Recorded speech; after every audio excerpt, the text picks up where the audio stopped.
Is strength training good for women?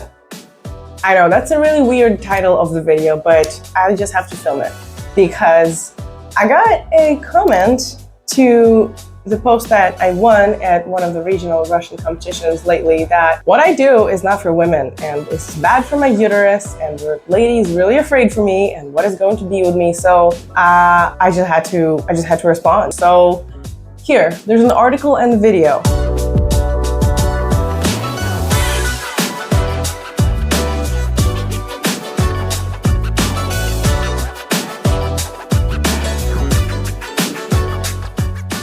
And unfortunately, it is not just a response to one person. What this woman said is pretty much a uniform reaction to me powerlifting in Russia. Clearly from women who don't belong to my gym. Women in my gym are like, you're awesome. Women in most powerlifting gyms support each other. But non-athletic people have a quite different reaction. I don't think I've ever gotten a hate comment from an athlete who competes in any sport because we know how difficult it is to get your training right, fit it in your life, go and compete and that it is a good day and everything goes according to plan. It's just hard.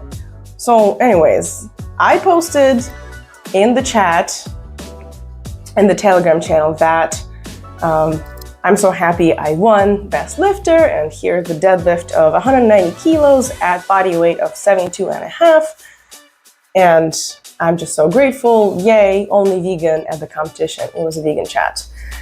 This lady who recently just joined the group says, I have a hard time formulating how I feel after seeing what I saw. This young, beautiful, strong woman, but it's not a woman's job to pick up such heavy things. I saw scary things, scary for me, when I looked at the stomach of this athlete. She tells this to a person with body dysmorphia. Good job, good job.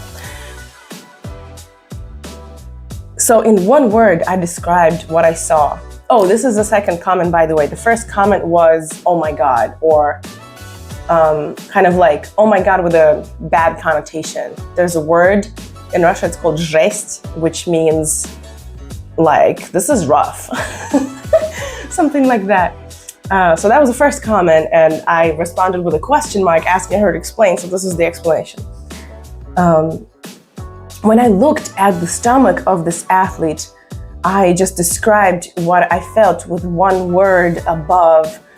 I thought about her child production organ.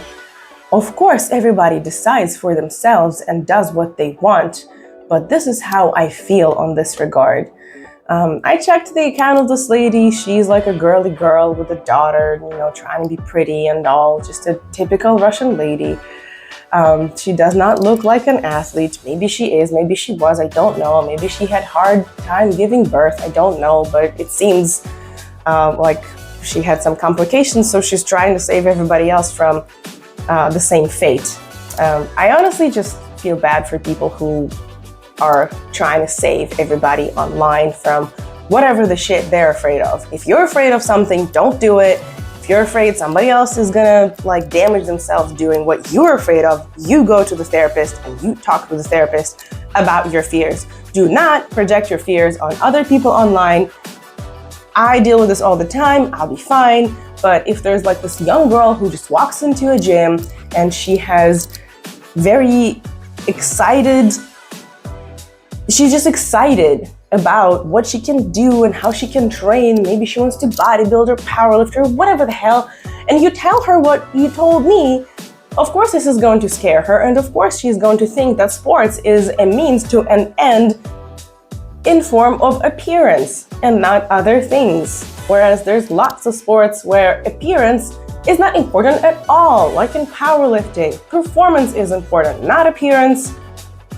Why do patriarchy and sexism, that's why. Why do women in Russia just boil it all down to appearance when it comes to sports. Your quality of life benefits, your brain benefits, every other benefit except for appearance is just as important. And appearance is not important to some people at all. Yeah, looking pretty is fine, and we get pretty privilege.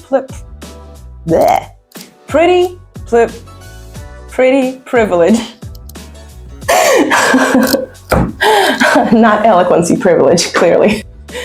We get pretty privilege if we look better in other people's eyes, but those standards are subjective depending on where you go. For example, here, I'm too fat to get pretty privilege, damn it. Then in the US, a muscular woman gets more of it, more respect, etc. Here, it's not like that. It's a little outdated. Russia is a lot more sexist and misogynist than I thought when I came here. I thought feminism would have kept after the Soviet, where everybody was equal. Not as much. We are degrading, comrades. Anyways, I responded to this wonderful lady in the chat. She deleted her comment. I posted the screenshot of her comments to make sure it doesn't go away, and I'm not just commenting to the void. So yeah, I went a little crazy, but honestly, just didn't expect such a reaction in the vegan chat where everybody's so supportive. And usually if you post like, oh, I cooked this recipe, oh, I competed in this competition, oh, I found this food, everybody's so happy. Like, I rarely see haters here, but damn. Anyways, this lady responded to my DMs that she recommends that I do pelvic floor ultrasound and is wondering whether I plan to have babies. And she regrets that I have such strong emotions about her response. I posted 4 scientific studies and broke down the debilitating sexism of her argument and objectification of her argument next to each study. That's all I did. There was little emotion. I am going to show you the studies at the end of the video and also put them in the link of the description if you are curious. So she's asking if I'm planning to have kids, if I did ultrasound of all of my birthing organs, and whether I have varicose on my uterus, on my matka. I think matka is uterus. Yeah, that's quite crazy. So she's like, yeah, it's not a joke. I'm not mentioning this in a public chat. I'm just curious if I mentioned that like objectifying people and talking about somebody else's stomach publicly is like the last thing you should do, especially as a woman, because anorexia is real. And if you comment like that on like a young girl's page, she can really get obsessed about getting like this whatever stomach or fixing whatever's wrong with her stomach, where there may be nothing wrong with her stomach. God damn it, how your stomach looks does not dictate its health. In my last video in the interview from last year, I just said that health is not predicted by looks. So we should just unmarry those two things, please. She's like, yeah, anorexia, that's definitely not relevant to me. Well, fuck, you're commenting about somebody else's body, so it doesn't matter if it's relevant to you. It's relevant not even to me who is in the video, but to other girls who look at my stomach and however they project it looks, together with her comment that it's жесть, or like, holy shit, bad, kinda. I was worried about your birthing organs when I looked at your stomach. Worry about your own, woman.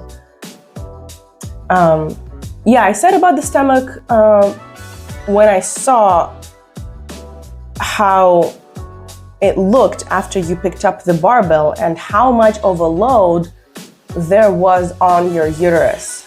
How could you see the load on the uterus through clothes? There is strong core that is clearly engaged, not the uterus. The uterus and the stomach and the kidneys, they just hang out there. My liver doesn't do anything when I lift the barbell, you dumbass. Yeah, that's definitely not my business. But since this comment has caused such a vigorous discussion and the desire to offend me, I did not offend her, by the way. I just asked her questions. I literally asked her, how can she see what's happening with my uterus who blows? And pity me, I decided to continue this discussion in DMs.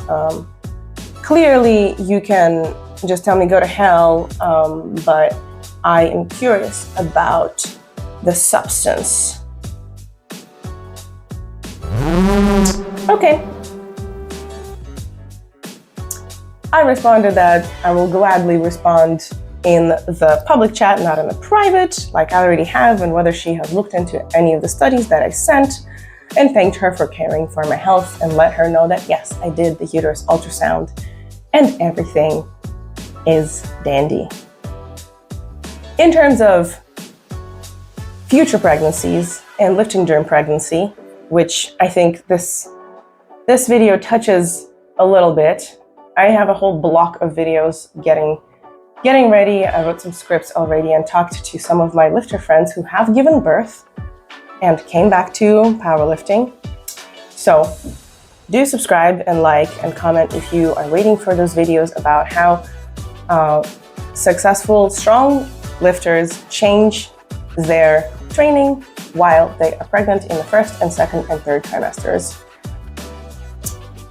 So anyways, that's the thing that she said. I'm going to read / explain most of my responses and comments that you can probably not read because they're in Russian. I'm just overall really upset that such an ass-backwards kind of grandma view on what's women's and what's man's sports still prevails in Russia. I went to get a haircut today. The lady asked me the same thing. I'm like, oh, how do you lift such heavy things? You're a woman. So part of the reason why I wrote the article and why I'm recording this video is because this view is prevalent in Russia, sadly. The majority of the women who do not go to the gym, who don't lift weights, maybe they go and do some fitness, Pilates, yoga, I don't care. But the majority of the women who don't lift purposefully, who do some kind of like fitness, yoga, dancing, swimming, running instead, are genuinely afraid of picking up anything heavier than like, I don't know, a bottle of water. Like, yeah, they carry heavy bags from the grocery store to the house, and they don't think about that as deadlift when they pick them up. Of course, even though they're heavy and they age and they get sarcopenia, because if you weigh, for example, 60 kilos throughout your life, but when you're older, if you haven't done resistance training, your body just replaces pounds of muscle with pounds and pounds of fat. It happens. Look it up. We just call it becoming weak when you get older, but it's called sarcopenia. And throughout your life, if you don't lift weights, you can probably get 10 or 15 pounds of muscle replaced with fat. And then you wonder why you become weaker and why you look worse. Well, like I said, looks is not the most important thing for quality of life, but we do get pretty privileged. People do value us more if we are more conditioned, if we look better, if we are more strong and agile, if we have better endurance. And despite all of those external benefits, you should probably just worry about what you personally can do when you get older and not disregard whole sports and styles of training because running is just for women or lifting is just for men. We all should do both. We all should do cardio and lifting, damn it. So yeah, I don't know why there's so much internal misogyny here, but unfortunately there is. Even if you're afraid of weights, like I said in the video, why do you go to somebody who's clearly a professional in this? Like, I make money as a coach. This is my primary source of income. I have traveled all over the States, all over the Veg Fest with lectures about powerlifting and sports. I am on the biggest vegan team in the world. I have been to the nationals in the US. I've competed on the regional level in Russia. I'm a relatively high-level athlete. I wrote a book on how to start lifting for women. Why do you think that your comment, dear non-athlete lady or dude, is going to save me? Just like, I get a lot of comments that are like, oh yeah, vegan, damn it, eat meat and chase it with some milk. You'll feel better. Why do you think I need that? And there's a response. I guess those people just don't read the studies and they don't read the responses that are legit. They base their opinions on emotions and statistically irrelevant information, such as, I know a person who went vegan and died, or my neighbor who got a vaccine died from COVID, so the vaccine gave them COVID, or somebody's sister started lifting weights and her uterus fell out. Stuff like that. Statistically irrelevant and probably bullshit information. People focus on that because it's a cool story, or maybe they know the person, so their perspective is just so distorted that this piece of information is more relevant than hundreds and thousands of studies from different groups, different countries, different affiliations that you can read for more stats. Statistics is a very important science and you should not disregard it. And if you disregard it, this video is probably not for you. So yeah, trying to save people whose whole world is whatever the person doesn't know about and they're trying to act expert. I mean, that's just funny.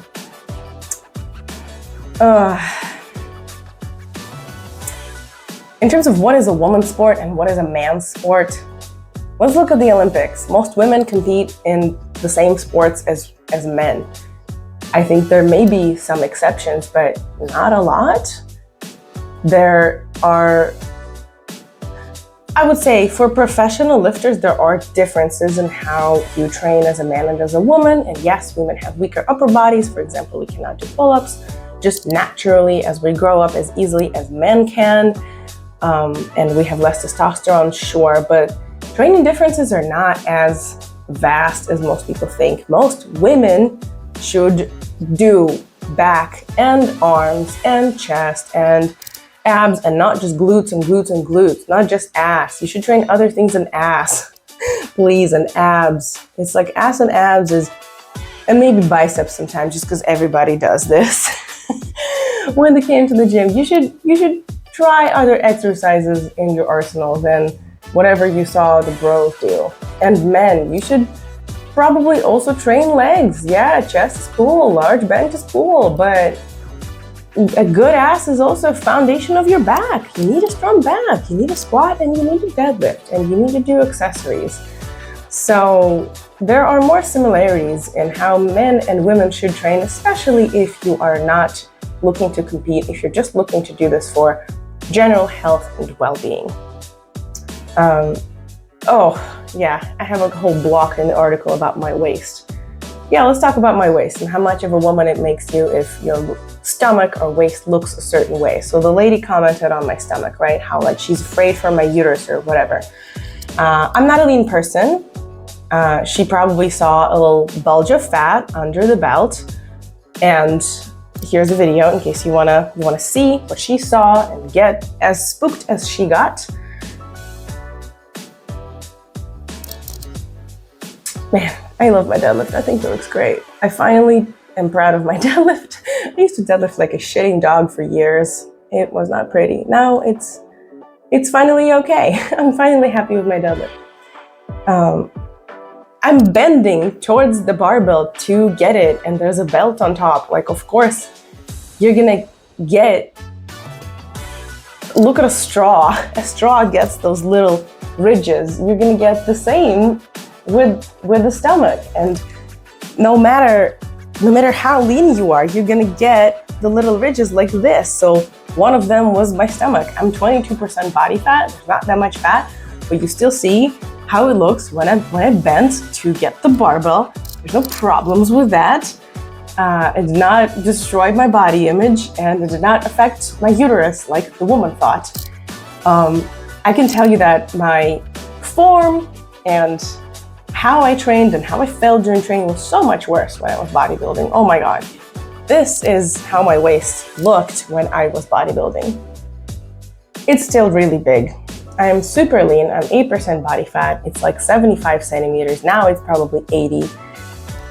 I'm a big waist person.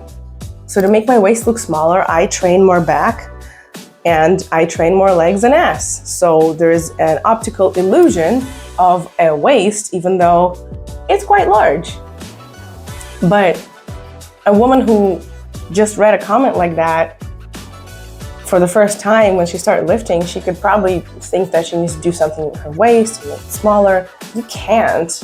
It's genetic. How your waist looks is based on how your moms, your dads, your grandmas, and everybody else's. Where your body stores fat is where everybody else in your family stored fat. You cannot change that. You cannot remove fat from one body part surgically. If you just lose weight, your body decides where the fat is removed, and there's nothing wrong with that because it doesn't make you a better or worse person if your stomach is bigger or smaller, if your nose or ears or something else you cannot fix looks a certain way. The way you look does not define you as a person, and it does not add you value. I hope we all know that. And also, if you can or cannot pick up a certain weight, does not make you better or worse. It's just a skill that you train for personal gratification because it's a hobby. Oh, I wish we took everything so much easier than people take on the internet. I've accepted how I look. Probably a very short time ago. The majority of my life I was really worried, which led me to bodybuilding. I thought I just need to look a certain way and then I'll be happy. You can listen to more of that spiel in my interview of last year. It's a really, really good one. Uncovers a lot of childhood fears that resulted in like whole competitions and almost career changes. So yeah, the link will be in the corner. I often get comments on the web that say that I'm like too fat to be an athlete, too fat to be a vegan, too unhealthy. Look at this dude or look at this gal. She's lean and you're not. So like, okay, pretty privilege is something that we get if we are leaner, I guess, but it doesn't make me a better or worse coach or person if I am competing in a 75 kilo weight category versus a 50 something. It doesn't matter. You look however you want to look, damn it. Whether something is good or bad for you also, I hope you don't listen to the people on the internet. I hope you listen to 3 people: your dietitian, your sports doctor, and your coach. And the reason why I said those people in particular is because if you go to a general practitioner, they do not know much about nutrition. They do not know much about how your body changes when you train and how it recovers and any like physical therapy things that you could do to alleviate pain, etc. Like I have an amazing surgeon and physical therapy doctor who also is an equipped lifter at my gym right now, who I can consult if anything breaks or if I have pain. I just come to him and I'm like, oh, Timuri, my shoulder is clicking, this and this, I feel during bench. And he looks at me and like we did shock therapy, we did laser, and I did pretty well at the competition. So it's important to have a person like that you can trust. I do not trust him on nutrition though. He's not a nutritionist. I need a nutritionist, so I need my own nutrition research to figure my diet out. And of course, my coach designs my workouts and figures out when to do them, when to recover, which day I bench, which day I deadlift, etc. So it is rare to find a combination of those in like 1 or 2 people.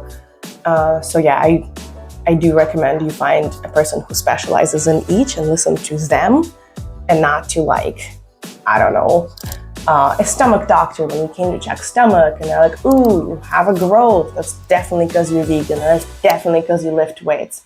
Go fuck yourself. You are not a sports doctor. I'm not gonna listen to you. Thank you. Bye-bye. One of the biggest arguments that I wrote in response to the lady's comment was, I wish she was happy for the amount of muscle that I have, because the amount of skeletal muscle defines the quality of your life, especially as you get older. She, I guess, only was worried about the fat, and most people are worried about the amount of fat. Yes, visceral fat or fat on the belly is important. It worsens men's health more than women's health. For women, some amount is okay because it protects the birthing organs, as she said. But still, a lot of stomach fat is generally not good for heart health and longevity.